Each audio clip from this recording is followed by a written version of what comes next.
खबर शामिल कंदासीं। सुभाणे थींदड़ आम चूंडनि लाइ तयारियूं मुकमल कयूं वयूं आहिनि।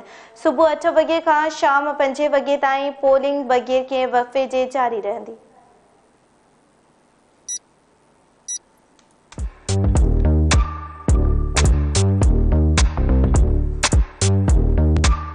सुभाणे समूरे मुल्क में थींदड़ आम चूंडनि लाइ तयारियूं मुकमल कयूं वयूं आहिनि। समूरे मुल्क में पोलिंग स्टेशन्स ते सामान पहुचायो वियो आहे। वोटिंग वारे ॾहाड़े सिक्योरिटी जा इंतज़ाम पुलिस ऐं रेंजर्स जा जवान संभालींदा, जॾहिं त पाक फ़ौज स्टैंड बाय हूंदी। आम चूंडनि में 12,85,85,760 वोट्स क़ौमी ऐं सूबा असेंबली जे 855 तकनि ते उम्मीदवारनि जी चूंड कंदा।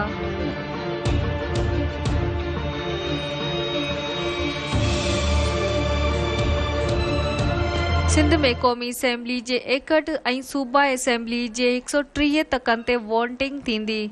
पंजाब में क़ौमी असेंबली जे 141 ऐं 297 सूबाई तकनि ते वोट कास्ट कया वेंदा। केपी में क़ौमी असेंबली जे 45 ऐं सूबाई असेंबली में 115 सीटनि ते चूंड थींदी, जॾहिं त 4 तकनि ते उम्मीदवारनि जी मौत सबबि चूंड मुलतवी कई वई आहे।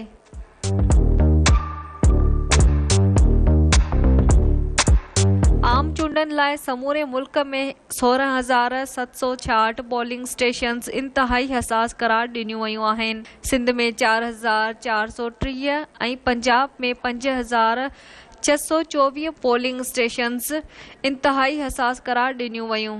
खैबर पख्तूनख्वा में 4,265 हसास तरीन पोलिंग स्टेशन्स ते 9,000 एहलकार ड्यूटी ॾींदा। बलोचिस्तान में 1,047 पोलिंग स्टेशन्स इंतहाई हसास करार ॾिनल आहिनि। हसास करार ॾिनल हर पोलिंग स्टेशन ते 9 एहलकार मुक़रर हूंदा।